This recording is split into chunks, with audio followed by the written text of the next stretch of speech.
নমস্কার, আমি সুব্রত সাহা, কুচবিহারের একজন সিনিয়র হেলথ ইন্স্যুরেন্স অ্যাডভাইজার। আমি বিগত 1999 সন থেকে এই কাজের সাথে যুক্ত।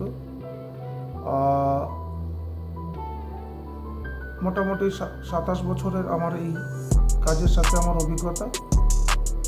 তো আমি আজকে আপনাদের কাছে হেলথ ইন্স্যুরেন্স বিষয়ে কয়েকটি কথা তুলে ধরতে চাই। হেলথ ইন্স্যুরেন্সের প্রয়োজনীয়তা, হেলথ ইন্স্যুরেন্সের আজকে যেটা কেন দরকার, এই সমস্ত বিষয়গুলো আমি আপনাদের সামনে আজকে উত্থাপন করছি। আমার ভিডিওটি শেষ পর্যন্ত দেখুন, এই রিকোয়েস্টটি রইল। আর যদি ভালো লাগে অবশ্যই লাইক এবং শেয়ার করবেন, আরেকজনকে দেখার সুযোগ করে দেবেন। তো আসুন শুরু করি আজকের হেলথ ইন্স্যুরেন্স বিষয়টিকে নিয়ে আলোচনা।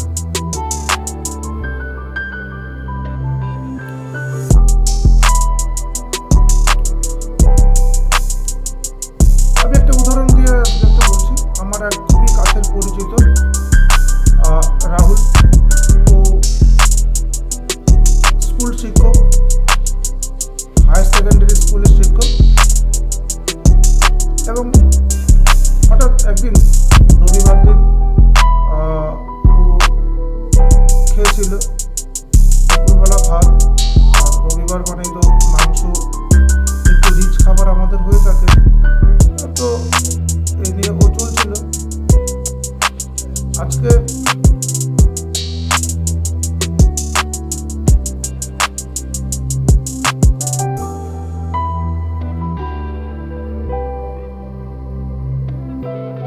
যেটা হেলথ ইন্স্যুরেন্স খুব ইম্পর্টেন্ট হয়ে গেছে, যেটা বলছিলাম। তো রাহুল সন্ধ্যাবেলা হঠাৎ বুকে ব্যথা অনুভব করছে।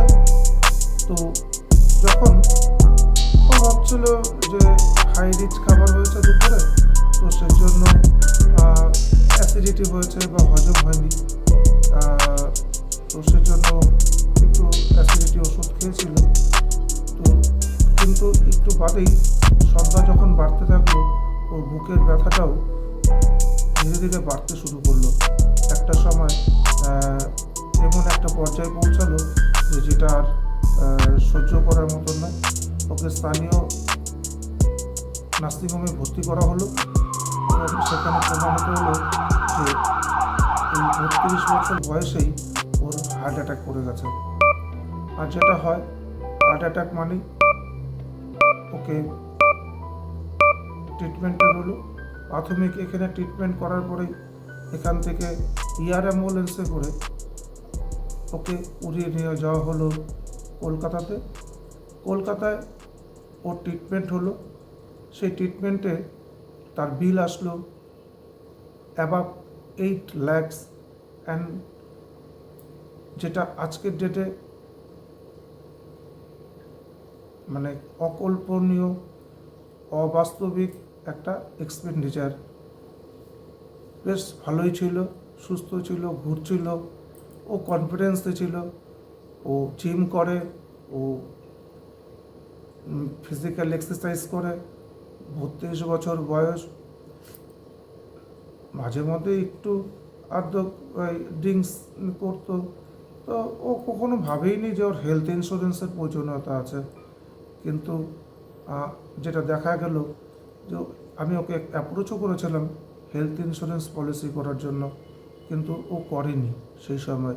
কিন্তু আজকে ওর যা সেভিংস ছিল, ওর যা বাবার যা সেভিংস ছিল, ওদের ঘটি বাটি সোনা, মানে শুধু বাড়িটা বাদ দিয়ে সমস্ত কিছু বিক্রি করে এবং স্থানীয় ব্যাংক থেকে পার্সোনাল লোন এবং ইচ অ্যান্ড এভরিথিং নিয়ে ওকে ছুটি করা হয়। সবচেয়ে মজার ব্যাপার হলো, ওর যারা পরিচিত ছিল, বন্ধুবান্ধব বা আরও খুব কাছের মানুষ, তারা কিন্তু কেউ আর্থিক সহযোগিতার জন্য হাত বাড়িয়ে দেয়নি। কিন্তু ওর বাবাকে আমি দেখেছিলাম সবার কাছে সহযোগিতার হাত বাড়িয়েছিল, চাইছিল অর্থনৈতিক সাহায্য, কিন্তু সেটা কিন্তু সম্ভব হয়নি। যদি আজকে ওর হেলথ ইন্স্যুরেন্স থাকতো তাহলে ওর কিন্তু এই পুরো পয়সাটাই, ট্রিটমেন্টের পয়সাটাই হেলথ ইন্স্যুরেন্স কোম্পানি পে করতো, এবং আজকে ওর সমস্ত সেভিংস, সম্পত্তি এবং A to Z সব কিছু কিন্তু ঠিকঠাক থাকতো, এবং ওর ট্রিটমেন্টও প্রপারলি হয়ে যেত। এবং এয়ার অ্যাম্বুলেন্সের ভাড়া থেকে শুরু করে, আইসিইউ অ্যাম্বুলেন্সের ভাড়া থেকে শুরু করে, ট্রিটমেন্ট, হার্টের অ্যাটাকের treatment costing, ICU cost, ventilation cost, everything কিন্তু এই ইন্স্যুরেন্স কোম্পানি পে করতো। এবং এবং ওর বিনে পয়সায় টোটাল মানে মানে হায়ার কোয়ালিটি ট্রিটমেন্ট নিয়ে ও সুস্থ হয়ে বাড়ি ফিরে আসতো। এখনও ও বাড়ি ফিরে এসেছে, শুধু মাঝখান থেকে ওর যা সয় সম্পত্তি সেভিংস ছিল, ও সুস্থ হয়েছে ঠিকই, কিন্তু বাদবাকি সব মানে একটা মধ্যবিত্ত অবস্থা থেকে আজ মানে কি বলবো, একদম জিরোতে, ইকোনমিক স্ট্যাটাসটা আজ জিরোতে নেমে এসছে। আবার ওকে জিরো থেকে শুরু করতে হবে। এই জিরো থেকে শুরু যদি আপনাদেরকে কারো করতে না হয়, আপনারা যদি জিরোতে মানে শুরু থেকে শেষ পর্যন্ত মানে আবার একই জায়গায় ফিরে আসতে না চান, নিজের ইকোনমিক স্ট্যাটাস যদি ধরে রাখতে চান, নিজের সেভিংস, সহায় সম্পত্তি সব কিছু অক্ষুণ্ণ রাখতে চান, তাহলে অবশ্যই হেলথ ইন্স্যুরেন্স করুন। হেলথ ইন্স্যুরেন্স অল্প বয়সে করুন। অল্প বয়সে করলে কি হয় হচ্ছে, প্রিমিয়াম কম লাগে। আর হেলথ ইন্স্যুরেন্সের একটা মজাদার কথা হচ্ছে, যখন সুস্থ থাকো তখন হেলথ ইন্স্যুরেন্স করো, অসুস্থ সময় এটা কাজে লাগে। এই কথাটা মনে রাখবেন, যখন রোগ নেই তখন হেলথ ইন্স্যুরেন্স, রোগ হলে ও কাজে দেয়। এবং আরেকটা জিনিস আপনাদের ট্যাগলাইন বলি, আমি সবসময় সবাইকে বলি, আপনাদেরকেও বলছি, যে হেলথ ইন্স্যুরেন্স হচ্ছে এমন একটা প্ল্যান যে কিনা পৃথিবীর সবচেয়ে বেশি রিটার্ন দেয়। আপনি যেখানেই যা কিছু সেভিংস, মিউচুয়াল ফান্ড করুন, ইয়া মানে লাইফ ইন্স্যুরেন্স করুন, ইয়া আরডি করুন, ব্যাংকে এফডি করুন, সব জায়গা থেকে আপনি যা রিটার্ন পাবেন তার থেকে অনেক বেশি রিটার্ন আপনি পাবেন এই হেলথ ইন্স্যুরেন্সের প্রিমিয়ামের এগেনস্টে। সো সবাইকে রিকোয়েস্ট করব, হেলথ ইন্স্যুরেন্স করুন। আর হেলথ ইন্স্যুরেন্স বিষয়ে বিস্তারিত যদি জানতে চান তো অবশ্যই আমার সাথে যোগাযোগ করুন। তবে একটা রিকোয়েস্ট করব, আপনার বাড়িতে যে কেউ আসলো বেল টিপলোর হেলথ ইন্স্যুরেন্স বিষয়ে যদি আলোচনা করতে চায়, অবশ্যই তার কাছ থেকে শুনুন, কিন্তু করার আগে 5 বার ভাবুন, এবং সে আপনাকে কতটা হেলথ ক্লেমের সময় সহযোগিতা করতে পারবে, ক্লেমের তার নলেজ, ক্লেমের তার এবিলিটি, ক্লেম সম্বন্ধে তার এবিলিটি, ক্লেমের দক্ষতা, ক্লেমের আইন কানুন মানে পুঙ্খানু সে জানে কি না, তার এক্সপিরিয়েন্স, সে কতগুলো ক্লেম প্রদান করেছে, এই তথ্যগুলো কিন্তু তার থেকে নিতে একদম ভুল করবেন না। আরেকবার মনে করিয়ে দিই আরেকটা জায়গায়, দয়া করে অনলাইন থেকে আর যাই কিনুন না কেন, হেলথ ইন্স্যুরেন্স কিনবেন না। কারণ যদি আজকে আপনার একটা ক্লেম হয়, তো আপনার পাশে কিন্তু অনলাইনে কেউ এসে দাঁড়াবে না।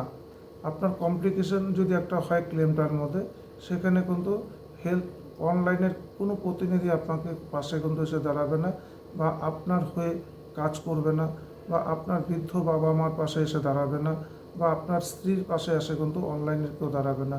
তো অবশ্যই এরকম একজন এজেন্ট বা সাথে হেলথ ইন্স্যুরেন্স কিনুন, যিনি সর্বদা আপনার পরিবারের পাশে থাকতে পারবে, পরিবারকে সহযোগিতার হাত বাড়িয়ে দিতে পারবে, পরিবারকে মূল্যবান পরামর্শ প্রদান করতে পারবে, এবং ক্লেমে যদি কোনো রকম ডিসপুট অ্যারাইজ করে, তাহলে সে যেন তার অভিজ্ঞতার মাধ্যমে ক্লেমটা 100% পাইয়ে দিতে পারে। এরকম দক্ষ একজন এজেন্টকে চয়েস করে তবেই পলিসি করুন, অন্যথায় ভাবুন, চিন্তা করুন, তারপরে কাজ করুন। নমস্কার, ভালো থাকবেন। সুস্থ থাকবেন। আর অবশ্যই নিজে হেলথ ইন্স্যুরেন্স করুন, আপনার বন্ধু পরিবারের সকলকে হেলথ ইন্স্যুরেন্সের আওতায় নিয়ে আসুন। আমার ভিডিওটি যদি ভালো লাগে অবশ্যই এই লাইক চিহ্নটিতে লাইক দিয়ে সহযোগিতা করুন এবং শেয়ার করুন, আর আমার ভিডিওটি আরেকজনকে দেখার সহযোগিতা করে দিন। ধন্যবাদ। সুস্থ থাকবেন। আরেকটা বিষয় বলে রাখি, যারা আমার কাছে হেলথ ইন্স্যুরেন্স করেননি তারা যদি কোনো ক্লেম নিয়ে কোনো সমস্যা আপনাদের ক্রিয়েট হয় তাহলে অবশ্যই আমার সাথে যোগাযোগ করুন। আমি আপনাদেরকে ফ্রি সার্ভিস প্রদান করব, ক্লেম সংক্রান্ত বিষয়ে সহযোগিতার হাত বাড়িয়ে দিব। এর জন্য আমার সাথে কথা বলুন, সঠিক পরামর্শ নিন আমার, এবং আপনার ক্লেম প্রসিড করুন। কোনো রকম কোনো সমস্যা হলে আমার সাথে কথা বলুন। আমার ফোন নাম্বার 9932726540।